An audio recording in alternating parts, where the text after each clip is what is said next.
This is the Leadership Forum. Consider if everybody did what you are doing, would the world be a better place? That's a principle for just checking whether what you're doing is correct. Welcome to the Leadership Forum, where we explore principles, practices, and perspectives of effective leadership. Welcome to the Leadership Forum, right here at Hope FM. Listen and Live. How are you doing? My name is Grace Motisa. It's a beautiful morning, and I invite you to join us as we proceed on with the discussion we began regarding perspectives of leadership, and that entails how do you perceive leadership, because the perception you have will determine how you will lead. And remember, we said it's not only in the corporate but also in the church circles and in your small leadership platform, which is your home. So engage with us. Our SMS line is 20933. Our WhatsApp platform is 0717400555. And we will be glad to hear from you as we engage. So if you're joining us right now, there are around 4 other sessions we've done before. You can get to the Hope FM podcast and search for perspectives of leadership. We talked about Theory X. Go learn what is that about. Theory Y, transactional and transformational. So those are what you've been able to tackle. Please ensure you engage with those ones so that you can enjoy today's discussion. But you're not saying you switch off, you go. No. Listen to what we have prepared for you today, and then at your own free time, you can catch up with those other sessions. So allow me to bring Bishop Oginde to us this morning. Good morning, Bishop. Morning. You've been well? I'm very well, thank you. Yeah. Karibu By sana. God's grace, asante. Yeah, na wewe pia. Niko poa. Very good. Nyumbani wako wazima? Kabisa. Kazini?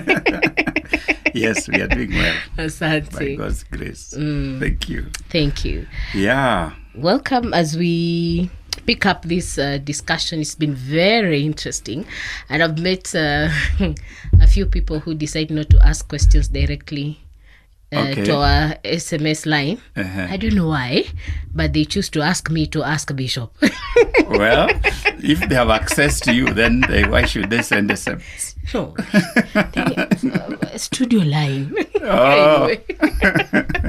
Yeah, but so what are they asking? The feedback has been great. That the ones I've met, they are really learning, and it's challenging how they view leadership and how they are practicing it. So the feedback is very positive, and they're appreciating what you're doing, which is a good thing. That means tuko sawa. Good. We're impacting. Good. Yeah. We are glad. So the question that one of the persons I met asked is, can one have different perspectives as they are leading, or different perceptions? The ones we've talked about, the 4, Theory X, Theory Y, transactional and transformational. Can one leader have a mixture of those?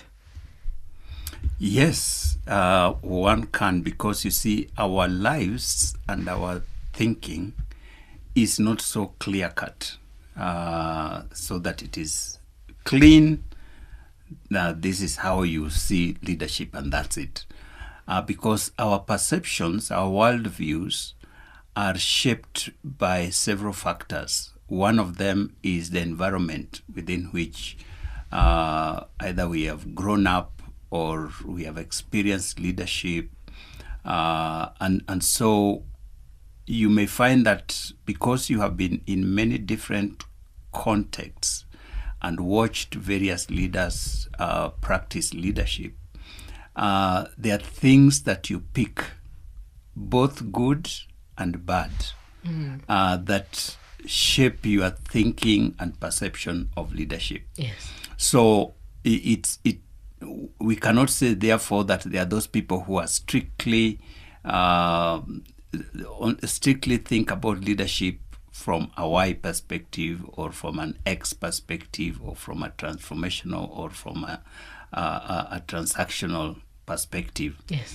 So you'll find that having experienced leadership yourself in different contexts, there are things that then you capture or gather along the way, and they kind of shape how you do leadership.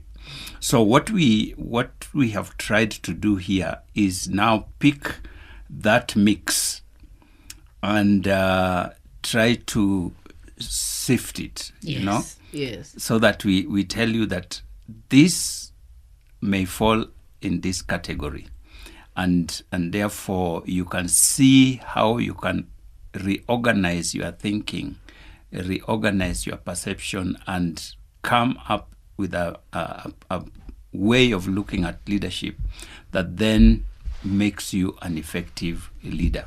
So the short answer is that yes, you can have a mix of not just two, but even several, because of the influences that you have gone through. Yes. But one needs to, out of that, pick out what is it that can make for a good leader. So when you hear, for example, we talk about a transformational perspective, and you understand how it operates and how it views leadership, you may find that I think that's what I want to do. Yeah. And the reason that we are sharing this is that there will be some shifts among our listeners and ourselves. Very true. Yeah. So that if you have been looking at leadership from a very negative or from a way that does not empower or enrich you and the people you lead, hopefully you can pick something from this and reshape your thinking, recalibrate your leadership. Yes. Okay. It is the purpose for this. Okay. Yeah. Thank you, Bishop, for that. Please, listeners, you can engage with us for any question or comments. Our WhatsApp line is 0717400555. Okay. So where do we pick it up from today, Bishop? Today, we want to look at another perspective of leadership that is particularly advanced by Jesus Christ. In the book of Mark, James and John actually come to Jesus, and they ask him whether they can sit one on his left and the one on his right. Basically, they were looking for positions of authority and of power. Yes. And Jesus uses, as he usually did, uses that opportunity to disabuse them of that view of leadership. So he says, in the world, that's how it happens. Yes. You know, those who are in leadership, they lord it over other people. They sit on the center and sit on the right and sit on the left. Yes. Yeah, and then they lord it over people. But it is not so for you. And he goes ahead to say that even the Son of Man did not come to be served, but to serve. Yes. So he tells them that the greatest among you should be a servant. So that's a very different perspective of leadership. Yes. Where Jesus is saying, if you're a leader, it is not a matter of you sitting on the left and on the right, sitting at the table, at the high table. It is a matter of you going down to the trenches. Yes. To serve the people. Yes. To help them in their need. So it was a totally different perspective to leadership. And we see it on the last day of his time with his disciples in John chapter 13, where they are eating the Last Supper, what is called the Last Supper. Yes. And the Bible says that after supper, he stood up from the table, took a towel, and began to wash the disciples' feet. And again, he tells them, because I have done this for you, you also need to go and do it for those people that you lead. Yes. So this approach, perspective, view of leadership, as at that time and even today, it was a totally different way of looking at leadership. Because leadership in our context, and even in that context that Jesus, more particularly in the context that Jesus was talking about, because it was during the days of monarchy, during the days where there were kings. Yes. And kings were kings, you know. And it was expected, therefore, that the people that they lead serve. It was natural Yes. to serve them and to expect that those people serve them. And people had no difficulty serving them because that is how leadership was done. So Jesus comes with this very different idea that leadership is not about being served. Leadership is about serving others. So this is what we then call the servant perspective to leadership. The servant perspective to leadership has more recently now entered into leadership studies as a very new concept, even though Been here for over 2,000 it years. has been around for over 2,000 years. Yes. So you hear people talk about servant leadership. Yes.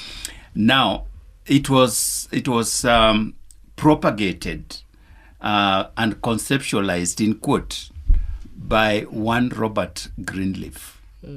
Robert Greenleaf, back in 1970s, came up with this concept of servant leadership.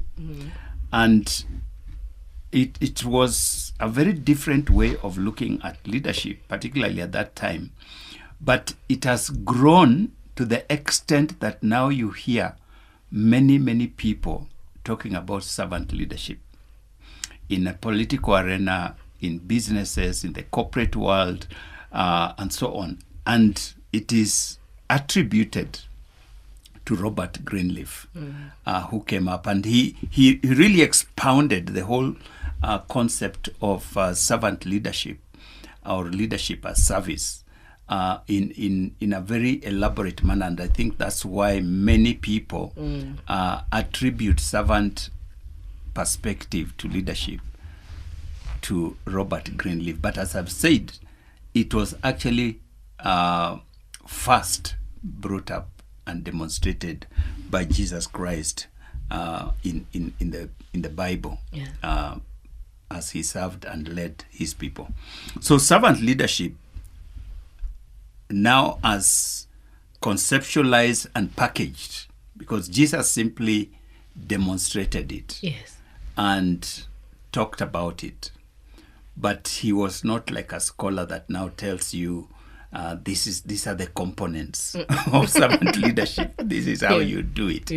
But as it has now been studied by scholars, leadership scholars, it has been packaged and various components identified that then make what this perspective to leadership is all about. And that's what we want to just share briefly today, so that we see what does that kind of perspective look like in real practice. So for servant leaders, or people who view leadership as service for those people that they lead, that's what servant leadership is about. It is viewing leadership as service to the people that you lead. So various components are identified, and we will be looking at them in a short while. But what we want to first start with is, how then does a person who views leadership as service, what is their perception? How do they see leadership? The first, as I said, is that leadership is viewed as service and not as status. The servant leader view themselves first as one who is there to serve. And only that service makes them a leader. So it is in serving that they become leaders. It is not in leading that they become servants. You see the difference? So Simon Sinek, who has also spoken a bit on this, says leadership is not about being in charge, but about taking care of those you are in charge of. Leadership is about taking care of those people you are in charge of. That is so significant, because many of us as leaders do not see ourselves as serving people. I know the word servant leadership is on the lips of everybody. You know me, I'm a servant leader. You know?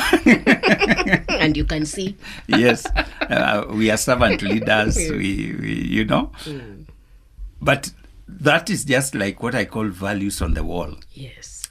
So we hang it at our door. Here we are servant leaders. But when you look at the practice, Yes. that's when you know that there is no servant leadership here. Yes. This person may have an X perspective to leadership, and yet they are calling them servant leaders. So it is in serving others that you become a leader. The second thing about servant leadership, the people view leadership as an opportunity or a responsibility to empower others. So rather than therefore using control Yes. and controlling people and manipulating and using people, they see that opportunity to influence an individual for their benefit, for the benefit of the person that they lead. So if I am your leader, I see my leadership as uplifting you. Yes. To be a better person. Maybe I could pause at this point to mention that servant leadership formed the foundation for transformational leadership. Yes, it is out of the servant leadership Yes. that transformational leadership is built. Yes. Yes. Okay. So you'll find that several components of servant leadership are also found in transformational leadership. Yes. So like empowering individuals or members is part of that perception or perspective to leadership. So leadership, therefore, is viewed as an opportunity to let others grow, to help people grow. And you see it in the life and ministry of Jesus Christ. The people that he walked with and worked with, majority of them were very ordinary people. Fishermen, Yes. tax collectors, people who are not high up in society. Yes. In Kenya, we would call them the hustlers. Mama Mboga. Mama Mboga. Boda boda. I can see you know that language. So this ordinary Yes. hustlers, Yes. you see them as people you want to lift up. Yeah. You want to lift them up. So that is again an intersection between the servant perspective and the transformational perspective. True. Because you want to help these people to be better than you found them. Yes. To be more equipped than when you met them. So the idea is, how then do I help this person?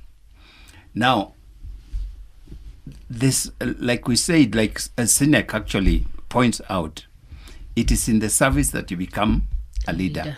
So you'll find a servant leadership or a servant perspective to leadership is not that there's an opportunity for leadership and therefore I take that leadership and then practice servant leadership. You see? No. So it is not that there's an opportunity to be CEO and therefore I apply to be a CEO. And then once I get the position of CEO, then now I practice servant leadership.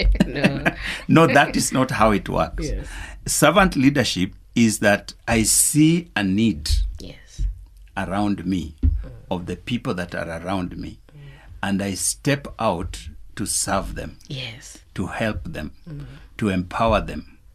And in that process is that they make me a leader. Do you see? Yes. I become a leader because I have been in the trenches with the them. mama mboga. Yeah. What did you call them? Nimekuwa na wana bodaboda. Yes. Na wa mitumba na viatu. Na viatu. Na tumefanya kazi pamoja. So it is in that attempt to help people, empower people, that I become a leader. Yes. So my leadership rises out of the service for the people. Yeah. Jesus did not come and declare himself a leader of any kind. But as he went around, as the Bible says, doing good. Yes. You know? Yes. In Acts chapter, I forget the verse. So in the doing good, you find people following him. Yes. And they're the ones who now begin to call him good teacher. They call him master. They call him, and he keeps saying, no, I'm not a master. I'm not. Why are you calling me good? Why? So he's like, he's resisting to be made a leader. In fact, ultimately, they wanted to crown him king. Yes. And he refused, So he was not looking for a position where he could exercise servant leadership. He was exercising service that made him a leader. That is the big difference between servant perspective to leadership compared to other leadership. It is not status, it is not position, it is service. So you see people around you who are in need, you begin to serve them, and they naturally want to make you their leader. Yes. And sometimes against your own desire. So empowering people, helping people grow. The other perspective that we see here is stewardship. The people who sees leadership as service and therefore have this servant perception to leadership, they see also leadership as stewardship. Yes. Now, maybe we should unpack the word stewardship. Stewardship is the right use of resources that have been entrusted to you. That's what stewardship is about. The right use of resources that have been entrusted to you. And this includes also not only money, because that's the first thing that comes to mind, but resources includes human resources. Yes. All resources. All resources that have entrusted to you, whatever it is. Yes. A steward is a person who is taking care of whatever it is that you have been entrusted. It could be a business that has been entrusted to you. Accounting. To take care of. It could be people that have been entrusted to you to take care of. It could be money that have been entrusted to you to take care of. Basically, a steward is a person who is taking care of resources that are not theirs. These resources are not yours. Yes. So you are taking care of them on behalf of somebody else. So in servant leadership, the leader views, or rather the person, the individual views whatever is entrusted to them and treats them as a steward. I'm going to give an account one of these days to whoever it is.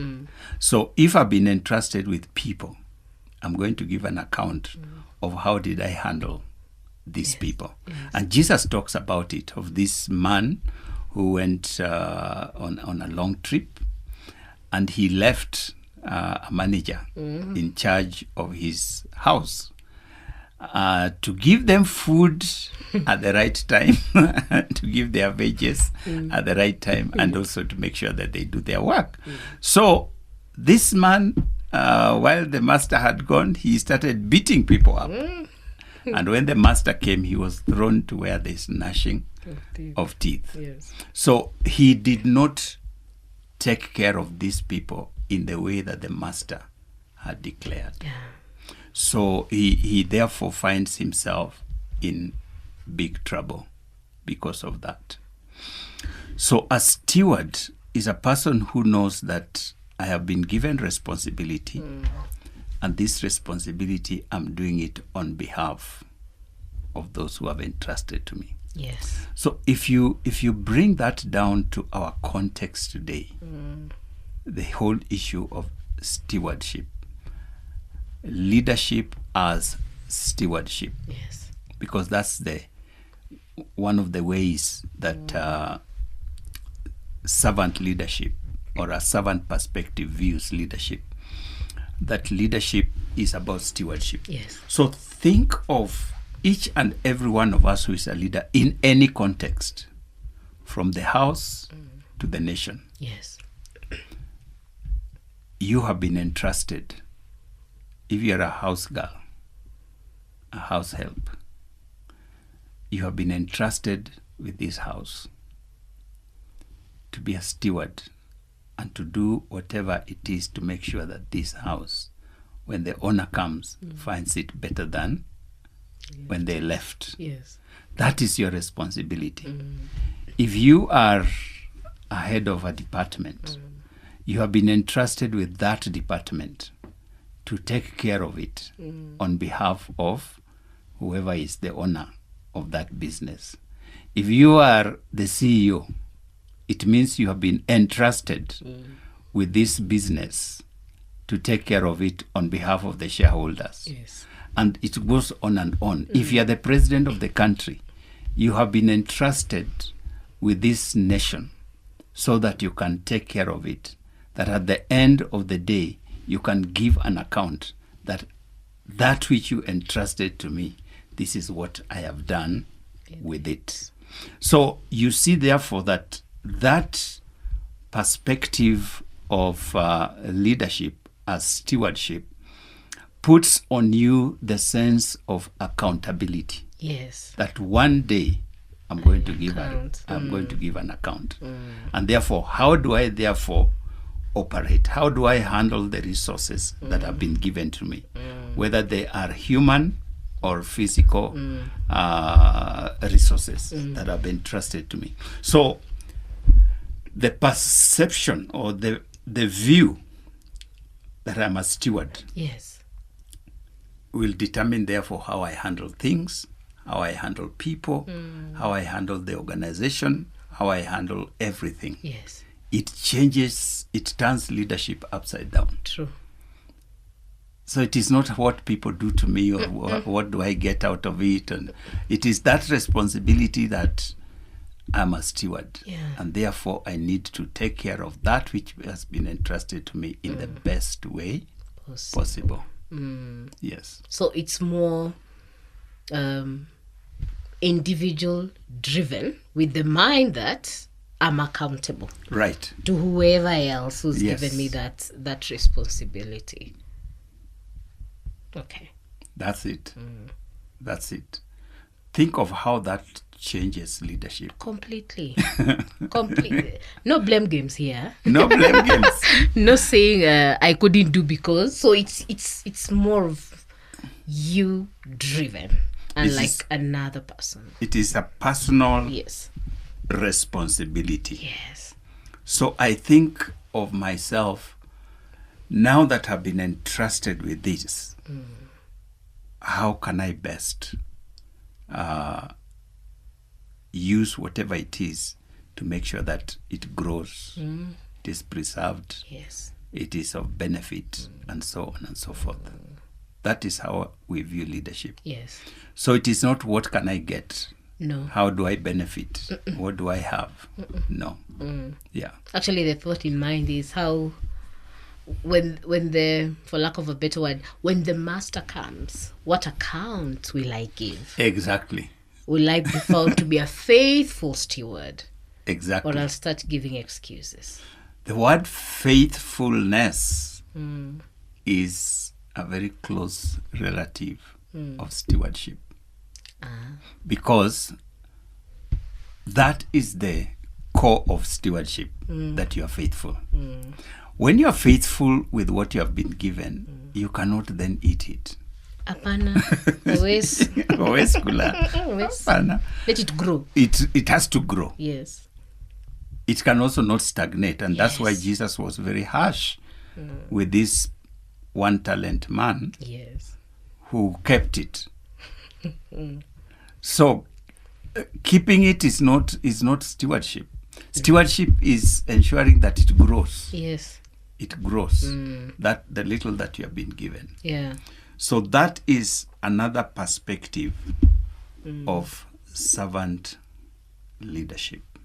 I'm also thinking, Bishop, just linking it up, because you said there are these two perspectives are neighbors. In the transformational, we said this leader doesn't maintain status quo. And for here, we're talking about stewardship. Also means you can't just maintain. There has to be a change. Yes. And this change in this case is growth. Stewardship has to do with growth, development, and so on. Yeah. You cannot be a steward and yet not cause things to grow. Because if it was yours, what would you do? Work. Do everything I need for it to grow. Exactly. Yes. So that's what stewardship means. Stewardship, a steward is a person who has stepped into the place of the owner and is doing what the owner would have done. That's what a steward is. Yes. So if this was my business, would I just sit there?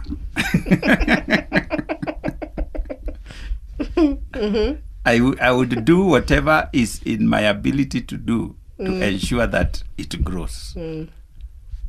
So a steward, therefore, is a person who steps into the space or place of the owner and does everything the owner would have done and more. Yes.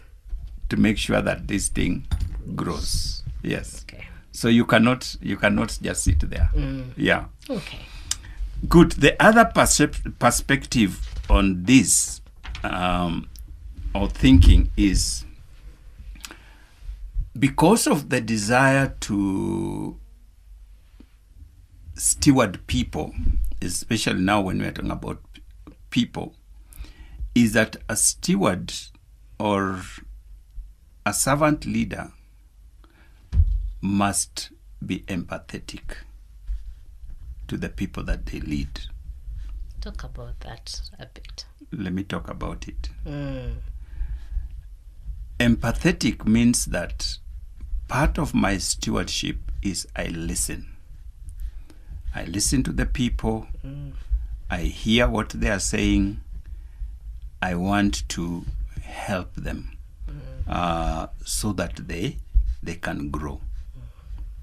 So this requires listening. It requires learning so that I can make the best contribution in the lives of the people that I lead and in the life of the organization that I lead. Yes. So I'm constantly listening, learning, hearing, looking for ways and means to make things better. Yes. So a steward cannot just sit there. You are constantly looking at how else can I make this thing grow? Yes. How else can I make these people develop? So servant leaders are learners. Yes. And listeners. So they continually learn, both externally and internally. You learn from your people, but you also learn from the outside, what people are doing, so that you can bring all this learning into the growth and development of your people or of your organization. Yes. It's if you have even say like for example we use parenting. Yes. If you are a parent, one of the things that is a good parent will do is to keep their ears on the ground. Because you want to find out the best things that people are doing for their children. Yes, you know, yes. which are the schools people are taking their children, what courses are good, and so on and so on. So you always are keeping your ear open to see if there is anything that you can pick that you can take to your children. Yes. If you are in a conversation with other adults, with other parents, you are keenly, then you hear something being said, yeah, tell me more about that. Yes. How does this work? Yes. Why? Because you want to go and take it to your children. True. So that they can also benefit from what other children are benefiting. Servant leaders are the same. You are constantly listening, hearing what are people doing in their organizations. What are some of the latest ideas that are happening? So you cannot just close your ears and your eyes and you're focused on just what you're doing. Yes. Because you may find yourself playing a game that is no longer being played. Yeah. You are left on the stage. You are left on the stage. People moved. Yes. Yeah. So that is the learning aspect, and it is part of stewardship. Yeah. That is the stewardship, part of the stewardship responsibility of a leader who sees themselves as a steward and as a servant. Yes. Opening your eyes. Let me talk about the next thing that they do is they want to leave a legacy.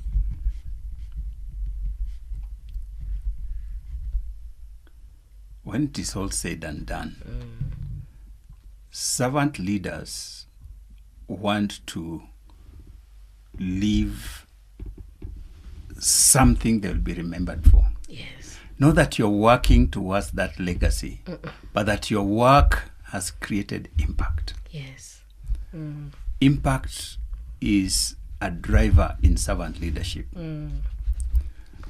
which goes again with the whole issue of maintenance. So you are not a maintenance person. So you find Jesus at the end of his time.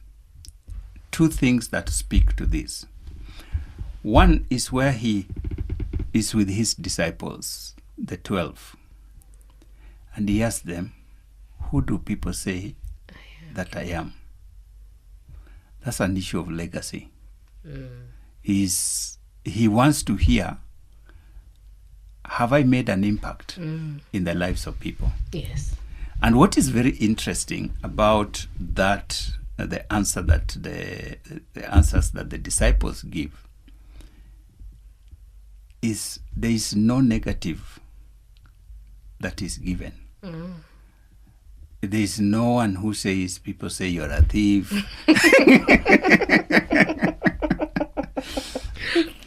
They may be mistaken. Yes. But can you imagine some people are saying you are a thief? Hey, my friend. Some people are saying you are a liar. Some people are saying you know, those kinds of things. Yes. It's none of them. All of them say, some think you are Moses, some people you are Elijah, some people, and all of them are good people. Yes. That he's being associated with. John the Baptist.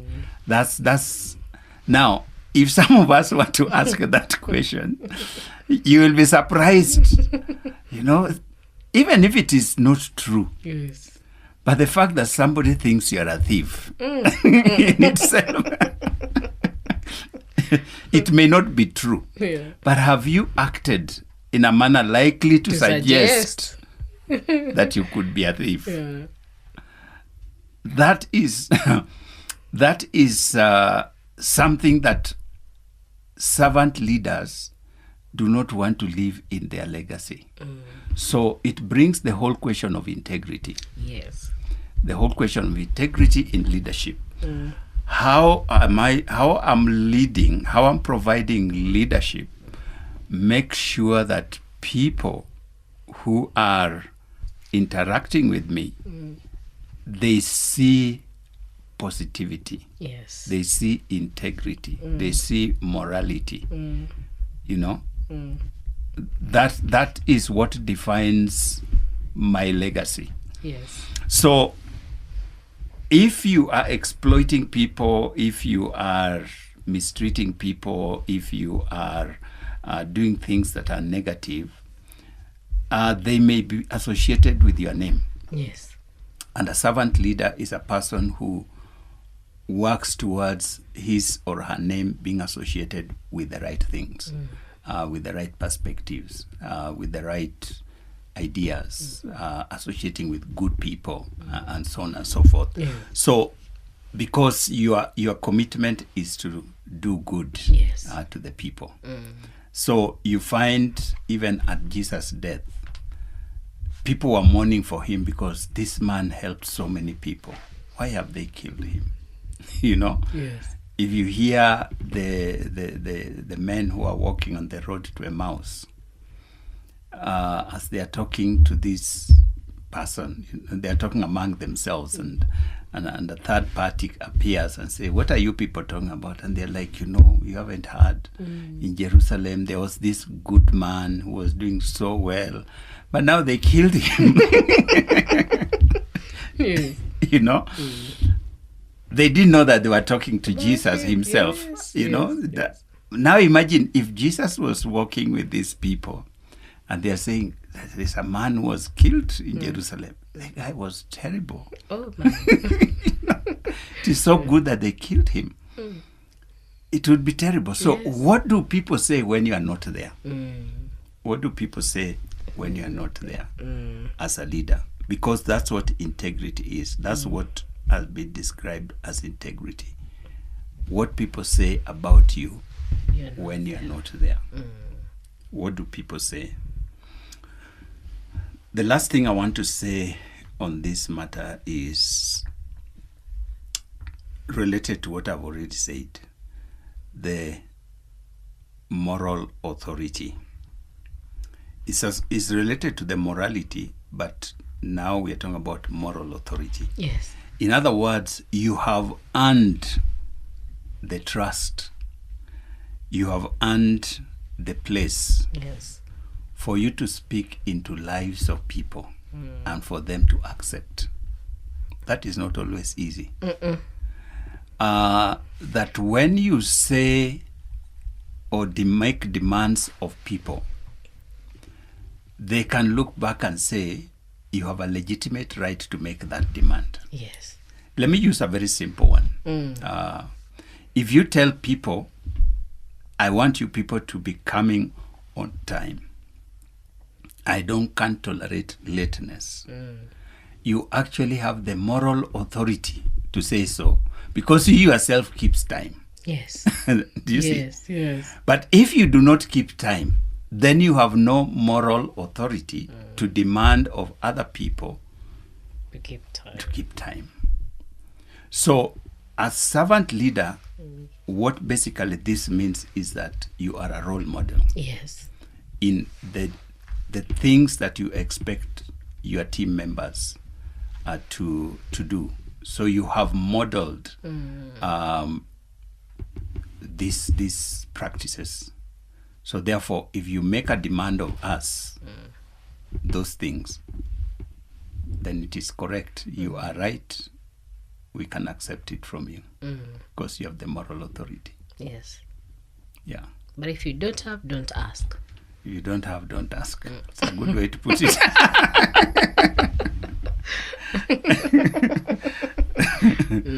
Yes. Okay. Thank you, Bishop. Allow us to pause here and catch up with the news at noon. You are on the Leadership Forum right here at Hope FM. Listen and Leave. Do you have any question or comment? Talk to us. Our WhatsApp line is 0717 400 555, and we'll be glad to hear from you. You're talking about perspectives of leadership, and today our focus is on servant leadership perspective. Let's catch up with the news. We'll be right back. This is the Leadership Forum. Consider if everybody did what you are doing, would the world be a better place? That's a principle for just checking whether what you're doing is correct. Welcome to the Leadership Forum, where we explore principles, practices, and perspectives of effective leadership. Welcome back to our final part of the Leadership Forum right here at Hope FM Listen and Live. My name is Grace Motiso, and I'm hosting Bishop Dr. David Oginde as we discuss our topic, perspective of leadership. Today, our major focus is on servant leadership. I hope that you've got your book and your pen ready, and we are learning together. Engage with us on 0717 400 555. And by the way, it's a holiday, Bishop. You know, you forgot to tell our listeners happy holiday. It was yesterday, but Happy serikali Madaraka. ilisaidia. Yes. Yes. Yesterday, today is 2nd. Yes. Madaraka Day. Freedom. Yes. Okay. Happy Madaraka Day. So what can we say about Madaraka Day? What can we say? We are free. I hope we are free. First of all, free to live in Christ. That your life is well with Christ. That's the best freedom you can ever have. And Yes. then live freely. If the Son of Man sets you free, then Yes. you are free indeed. Yes. It's a very important thing, especially for us as a country, to reflect where we have come from Yes. in the last over 60 years, and the freedoms that we enjoy. I know sometimes because of the things that are happening around us, we may not appreciate what actually we have as a people, as a nation, especially when we talk about freedom. Yes. Ngugi wa Thiong'o just died Yeah, a few days ago. And these are people who lived in times when there was no freedom. He actually died in the US.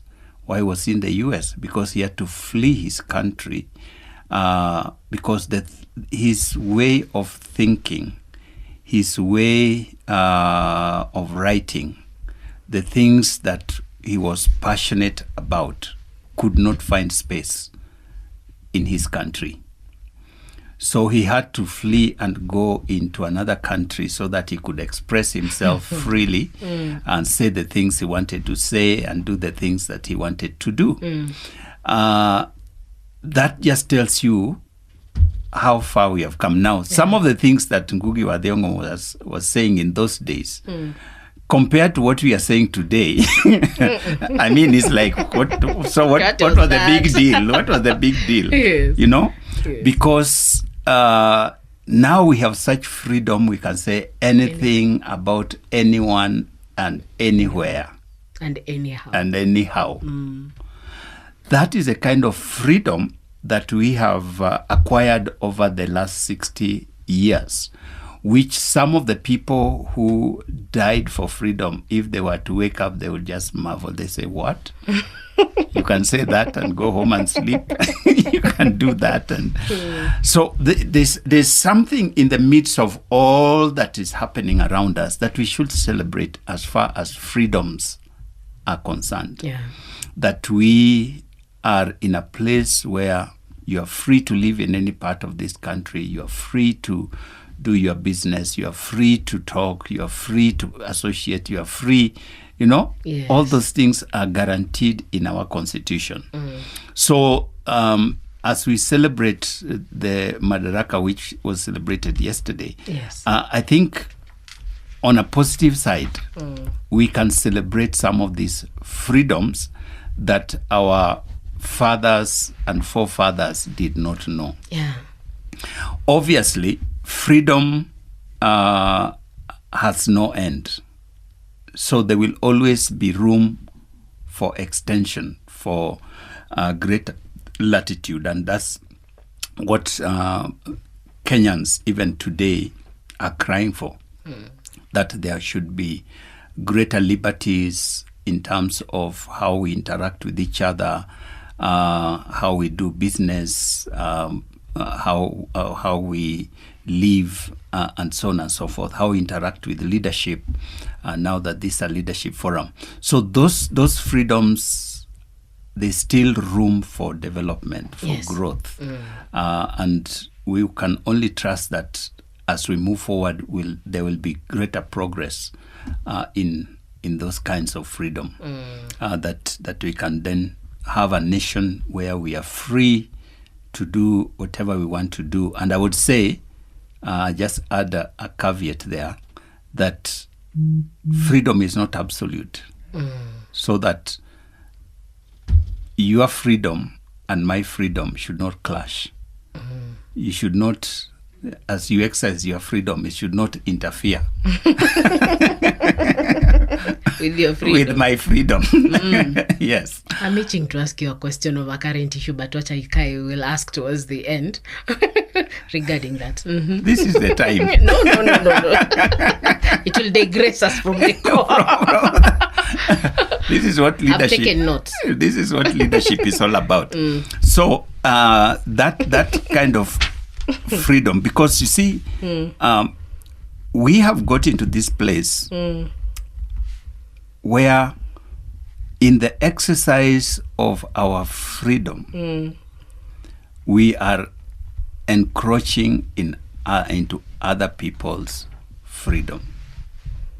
So if you go to the social media, for example, people call each other names. Actually, that's what I wanted to ask. That's what you wanted to ask. In relation yes. to a very current issue, about the issue of Tanzania and Kenya. Yes. You remember? Yes. Wanaharakati. Yeah. Ambao wanajimwaya mwaya. And now, my friend, you have to translate that into a language I can understand. Kiswahili si mdomo chako, Bishop. I'm sorry. Why do I keep on doing that? Mwaya. I think it's one Kenya politician who said, I'm trying to... What politician was referring to by the now Kirinyaga governor, who said we don't do it. I'm looking for the word they used. It's like you're trotting. And he said, Kenyan, my freedom should not interfere with your freedom. Exactly. And here we have the issue of Tanzania, where the leader believes, Kenya, kaeni huko, kama yoni freedom kwenyu, pelekeni huko, don't bring it here. Yes.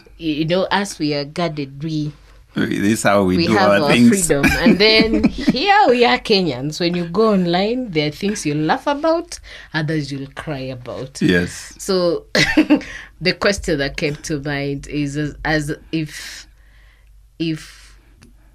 Daktari Samia Suluhu is listening, because she's the leader and this began with her, is it right for a leader of her caliber, knowing yes, Tanzania has its own freedom, Kenya its freedom, to respond to just citizens of a nation who you don't even know them, but you feel they are stepping into your freedom and you have to say something about it? The more you say, the more the Kenyans come at you and they create weird things about you. From a leadership point of view, must a leader respond to everything being said about them, their nation, their organization, their family, if you are to break it down to that level? Your question is answered by Solomon in Proverbs. I think it's in Proverbs, where he said, "Don't listen to the conversation of your servants, lest you hear them insulting you." So there's great wisdom there. Once you become a leader, when you take the place of leadership, it is standard operational procedure that people will call you names, whether you are good or bad. We talked about the great leader, Jesus Christ. They called him son of Beelzebub. He's casting out by the power. They even killed him. Yet, if you look at the things that Jesus was doing, which of them would you say was worthy of him being killed? None, really. He was doing good. He was healing the sick, feeding the poor, hungry. I mean, he doing all kinds of things that would make the lives of ordinary hustlers, mama mboga, wanabodaboda na hao wengine wa mitumba to become better. That's what he was about. Yes. But what did they do? Killed him. They killed him. They killed him. So leadership as stewardship, which is what we were talking about before we took a break, and we continue to talk about leadership as stewardship. It therefore means that I take charge, the stewardship first of myself. I steward myself. Yeah. Okay? Yes. So that I know what to say, I know what not to say, I know in what context to say it and do and all that. So I'm first and foremost a steward of myself. So I ask myself, therefore, if I'm a steward of myself, is this worth saying? Is this worth doing? Of what value or benefit does it bring to the leadership that I offer? And so on. So when a person becomes a steward of themselves, then naturally they will know what they can and what they cannot do in any given situation. Despite the pressure from the people around. Despite the pressure. I have entered into the realm of what we call self-leadership. Yes. Yeah. Which is self-stewardship. And in self-leadership, there's something called personal mastery. Personal mastery means that you take charge of yourself. Yes. You take charge of your emotions. You take charge of your actions. You take charge of your thoughts. All those things. So if a thought is coming into my mind, I take charge of it so that it doesn't dictate what I do. Yes. I decide what to do with that thought. Yes. When an emotion is arising in my heart, I take charge of it. Then I see how to direct it and on what to direct it.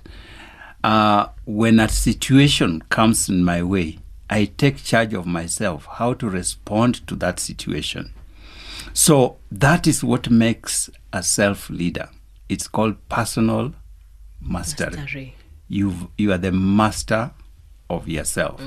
So in the stewardship leadership that we are talking about, you are first a steward of yourself. So you master yourself.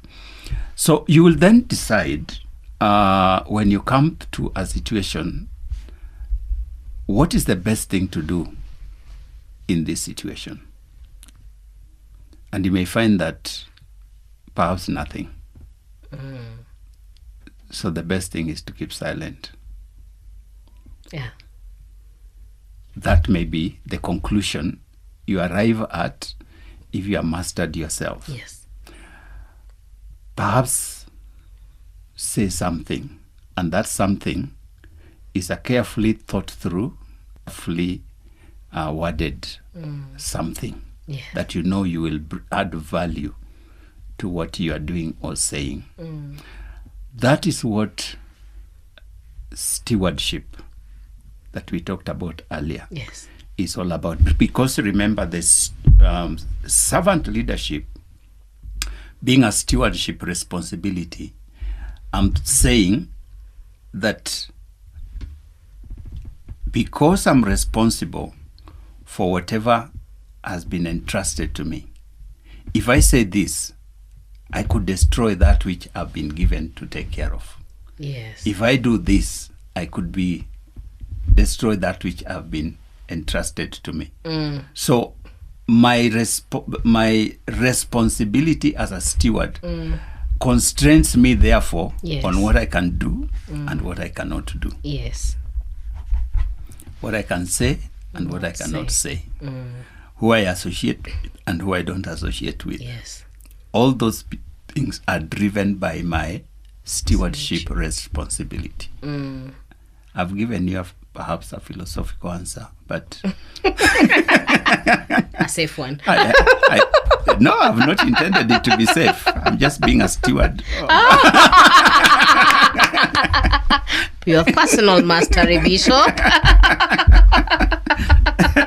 Yes. Yeah. Okay. I hope it makes sense. Yes, it does. It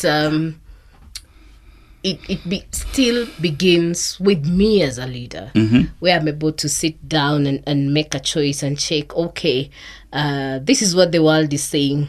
So what will be the impact of the emotions I'm feeling, the thoughts I'm having, how I feel like responding, then make a choice. Right. No, I'll not do that. Exactly. Because the ultimate impact of what I want to create will be jeopardized if I just tell the people how I'm feeling. Exactly.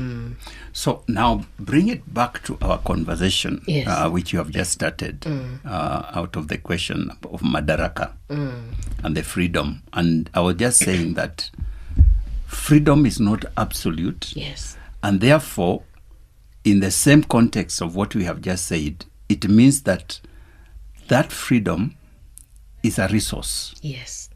Just like any other resource that has been granted to me. I therefore should use it for the benefit of those people that are around me. Yes. And that's why I was saying my freedom then should not infringe on your freedom. Yes. I was just reading in the Deuteronomy, among the laws that God gave to Moses to tell the people. And one of them that was very serious is that you should not move the boundary of your neighbor. You know? You shall not move the boundary of your neighbor. Because God himself will punish you for it. Yes. Not just your neighbor. Okay? So, the stone boundaries that were used to demarcate, in those days, they put stones to demarcate the boundaries. And God is saying, you should not move those boundaries to enlarge your territory at my expense. Yes. Do you see? Yes. So if we bring it into this particular situation, it means that in your exercising your freedom, you should not move your boundary to then enlarge your freedom at my expense. Do you see? Yes. God will then deal with you, accordingly. Because your freedom has a boundary, and there are boundary stones that have been placed. Yes. If you move them, you are infringing. So part of my stewardship responsibility is to exercise my freedom in a way that does not move those boundaries, in a way that does not infringe on your own personal rights. If I am your neighbor and I have the freedom to play my music the loudest I can or I want, to the latest I want, okay? Yes. That is my freedom. It's my house. It is my house. But now I recognize that I have a neighbor who may want to sleep. And therefore, if I play music up to 2 a.m., they may not sleep. Yes. Especially if I play it at the loudest. So it is my stewardship responsibility not to move the boundaries of your sleep.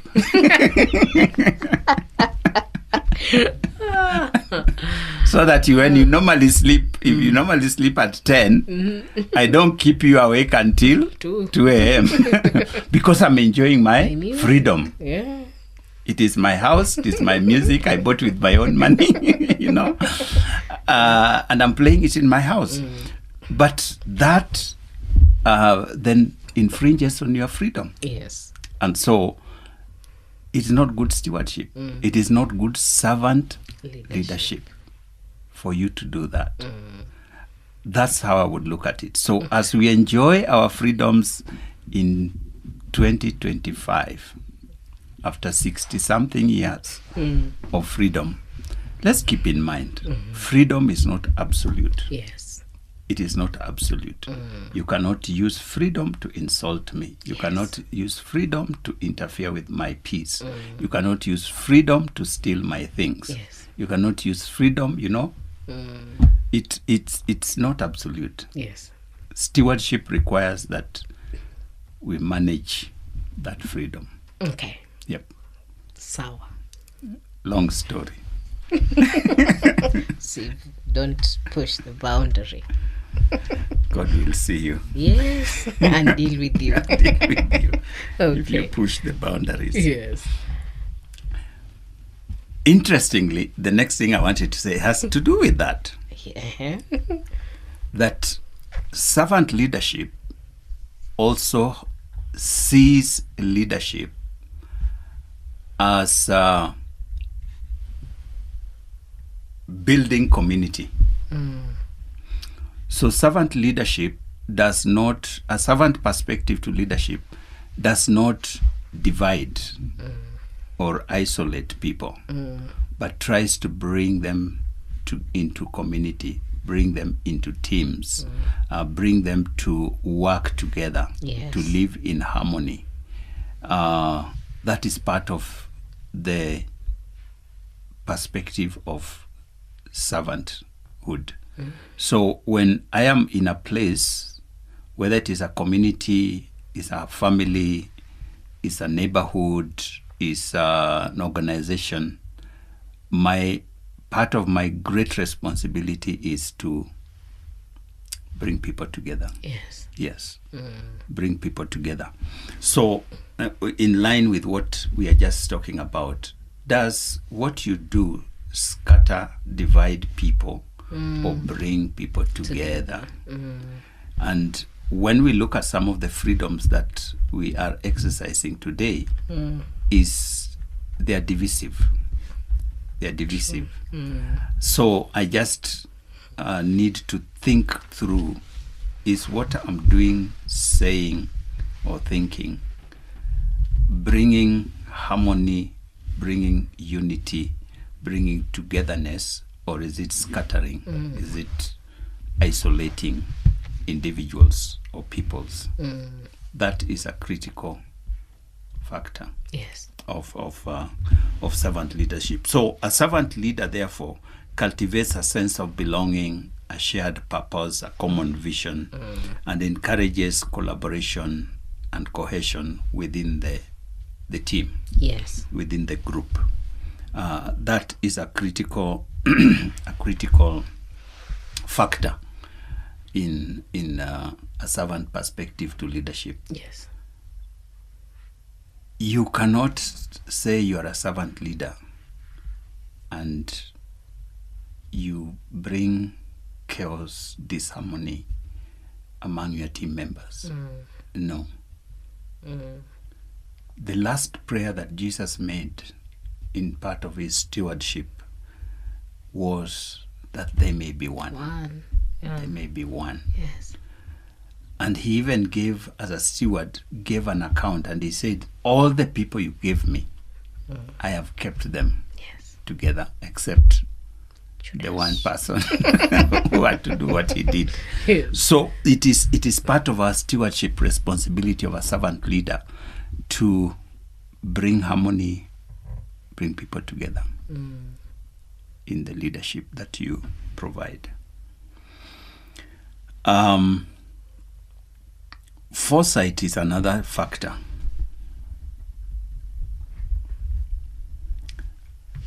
A servant leader, a servant perspective, thinks about the future. Yes. Where do I want to take my people? Where do I want to take my organization? Where do I want to take the the various programs that I'm engaged in. And what then do I need to do in order for us to get to that place? Yes. So foresight, which is also called vision, Yes. is a critical factor in a servant perspective, because you do not want to stagnate people. Yes. You want people to grow. And so part of what will give them impetus, part of what will give people the desire and hope, which is an inspirational thing in leadership, is when you paint the picture of the future. Yes. And again, because we are using Jesus as an example, that is one of the things he constantly talked about, the kingdom which is coming. Yes. And how it shall be like. So that he builds this hope. The last thing he told his disciples when he was with them is that he's going away, but he's going to build some mansions. You know? And when they are ready, I'm coming for you. Yes. So don't worry. I'm coming for you. In my Father's house, there are many mansions. I'm not going to leave you as orphans. It's all part of giving people something to live for, a hope to anchor their lives on, and that is the responsibility or a factor in servant leadership. Yes. You find people who call themselves leaders, but when you're working with them or when you're serving with them, even if you are a dreamer, a very hopeful person, you soon find that you are very pessimistic. You don't see anything good. When you look at the horizon, Very dark. it is very dark. You know, because the only thing that this person keeps talking about is how bad things are and how things are going to be terrible and so on. So your vision is darkened, your hope is diminished. That is not leadership.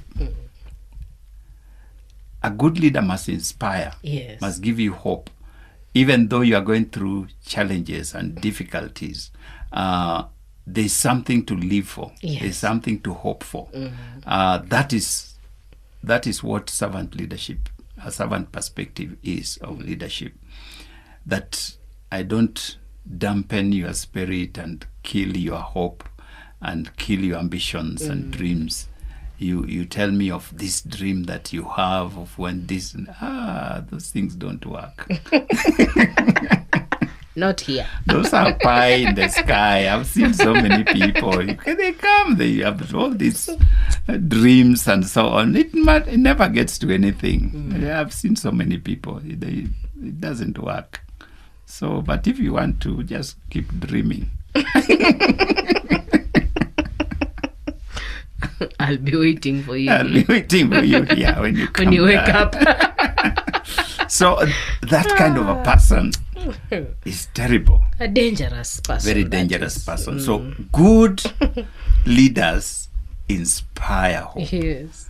Not false hope, but genuine hope built on reality. Yes. And they help you to see how things can be better and how you can better yourself and how you can try new things and get into new spaces and learn new skills and so on. And that's what causes you to grow and get empowered. Yes. Yes. Okay. As a leader.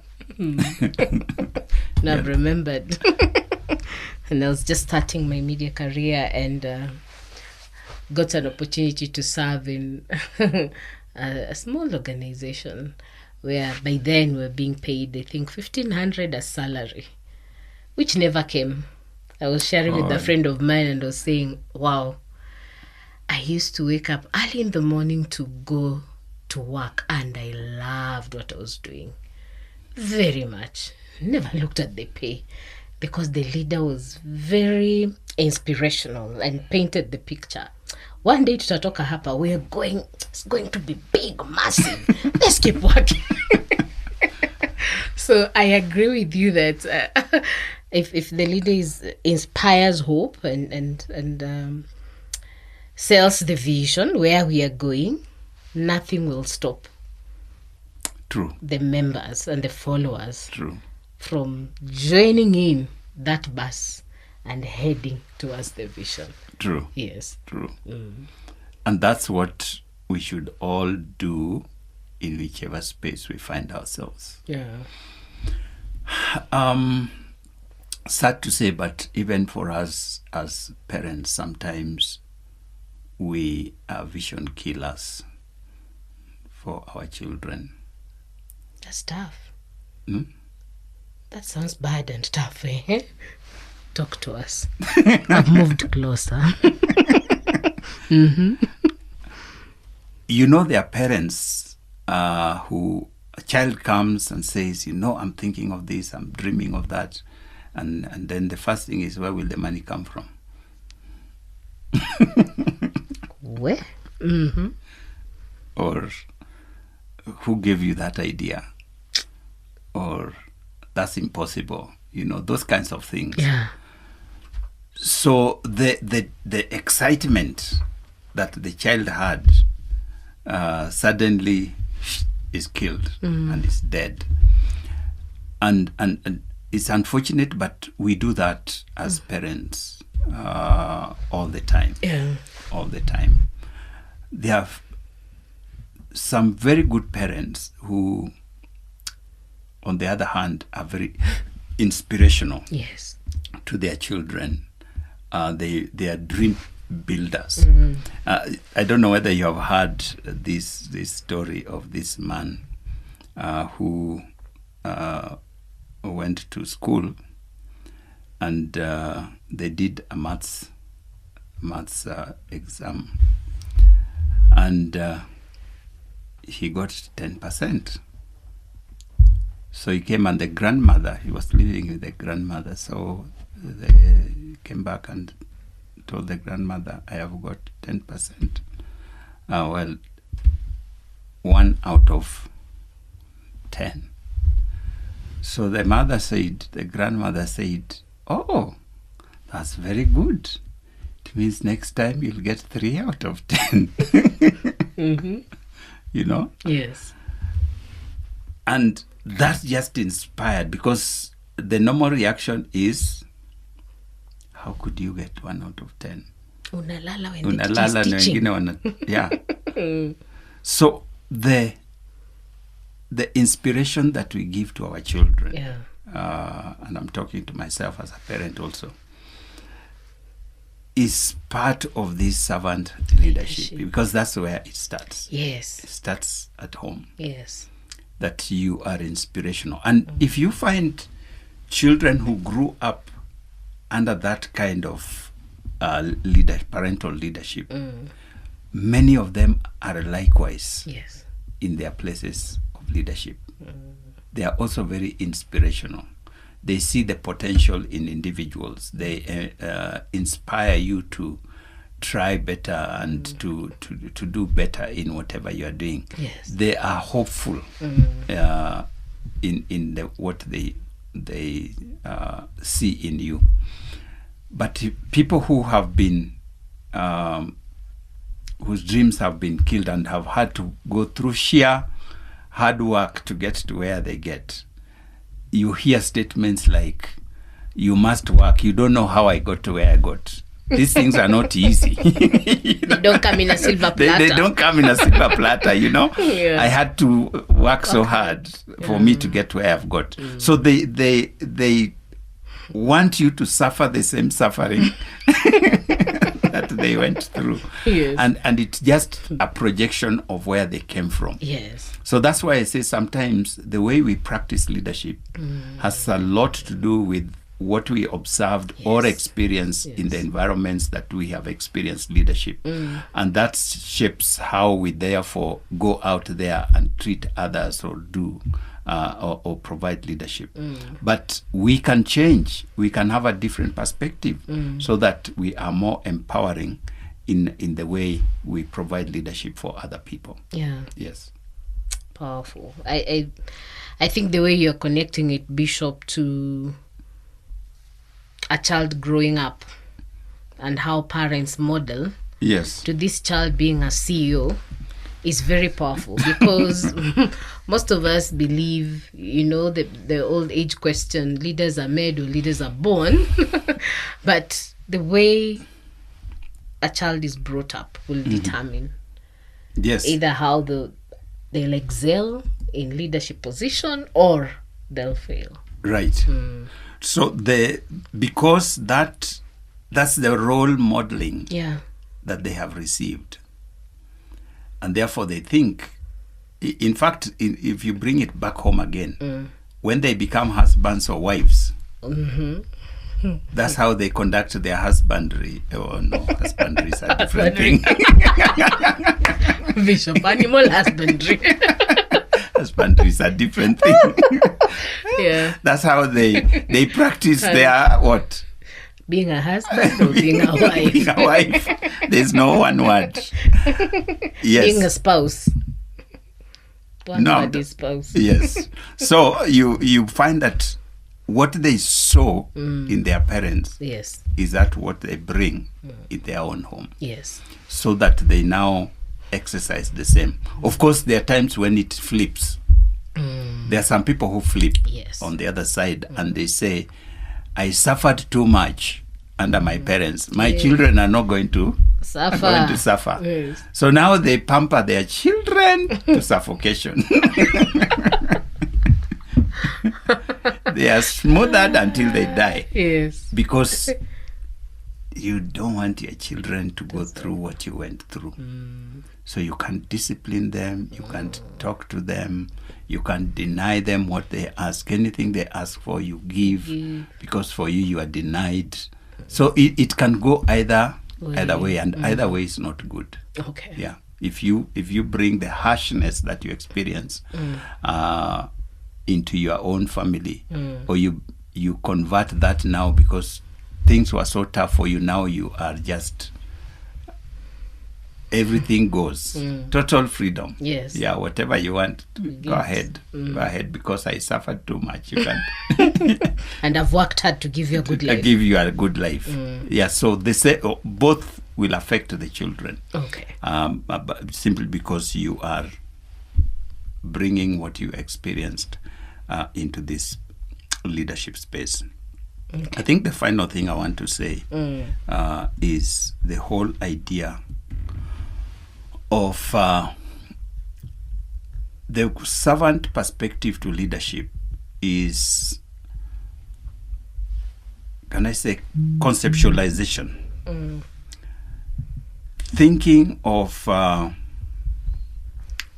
balancing realities with the envisioned future. You see, we talked about the possibilities. Yes. That a leader thinks about the future possibilities, the dreams, the aspirations. But that leader must also think about the realities that we face currently. Yes. How do we balance that dream with this reality? Good servant leaders are people who are able to do that. Yes. So yes, this is where we want to go, but no, this is where we are. So how do we marry the two in order for us to get where we want to get? That ability to bring that balance helps then the team members to be pragmatic, practical, real. Yes. So you are not building castles in the air. You know, the dream keeps us inspired, hopeful, working hard towards that ultimate. But the reality of today also helps us to see how do we creatively deal with the current situation so that we can get there eventually. It's a very critical thing in servant leadership. Yes. And again, you find it in Jesus.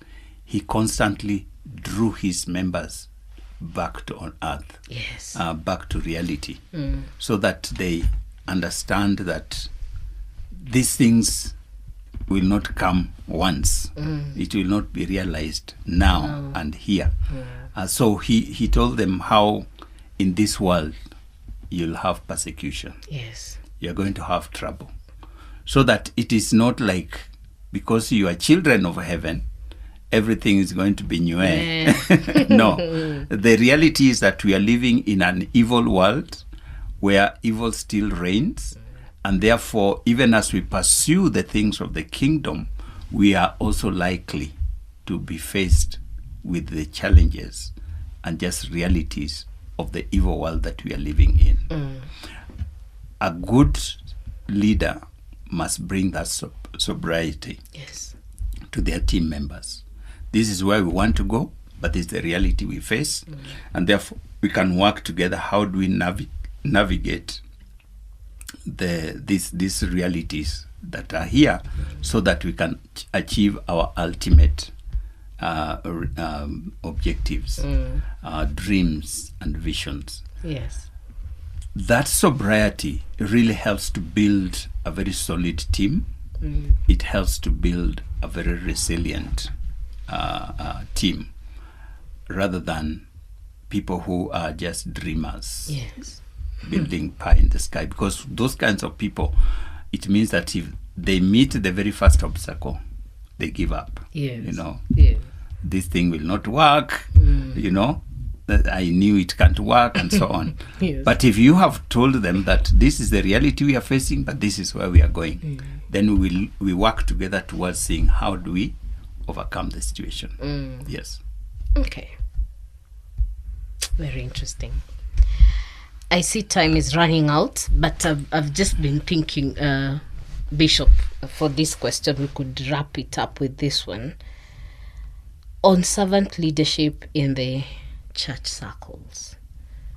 Because church circles, we have leaders there. The bishops, the archbishops, the right reverends, and the rest. And the very most right. And the very most right.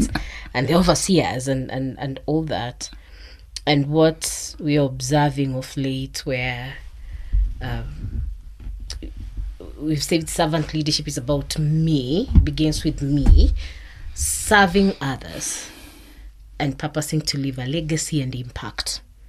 It's not about others serving me. And you're seeing where we have churches where this senior clergy, they really want to be served. So many bodyguards around them, you know, security tight, can't access this leader. And yet I'm a simple member down there. For me to access my pastor or my bishop, it becomes really hard. Why? There is a big wall. And yet Christ has given us a good example on how we need to be servant leaders. Could you speak to fellow clergy? As you're saying that, a very strange thought has come to mind. Yes. That the leaders you're describing, the woman with the issue of blood would have died because they would not access to touch the hem Where? of his garment. Mafuta. But Jesus was so with the people that this woman could squeeze in and touch the hem of his garment. For us, our garments are so guarded that you cannot reach them to touch those garments. We can sell you a handkerchief to go and touch. Or a broom. Or a broom to go and sweep. It is actually it is very unfortunate for us as clergy that we have got to that place. We have got to the place where we preach servant leadership, we talk about Jesus as a servant and all those good things. But it all boils again down to what we have been saying about our perspectives to leadership. So that I can be talking about servant leadership, but in reality, this is how I see leadership. Leadership is about being served, about getting the best, and everybody is down there. You are to serve me. You are to give me. You are to pamper me, to protect me, and so on and so forth. So that is how, in my mind, I see leadership. But when I preach servant leadership. But it's just the word. It is not the reality. So I would really plead with my fellow colleagues in the church circles. We are the ones to set examples. We are the ones to demonstrate what servant leadership is all about. And especially for us who are in the Pentecostal circles, we have messed it up. And I'm one of the Pentecostal bishops. So I can say this confidently, that we in the Pentecostal circles, we have totally messed up this thing called servant leadership. We are what God told Ezekiel and Jeremiah. We eat our sheep. We it is true. It is true. So sad. You have not helped the weak. That's what Jesus, what God told Ezekiel. Have not bound the weak, the lame, the poor. We are not accessible. And when we are accessible, it is to get the wool and to get the meat and all that from our sheep, rather than to serve the people.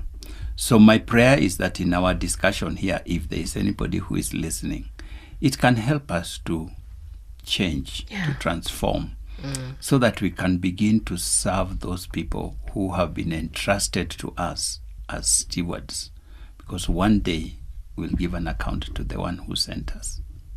Yeah. Can pray.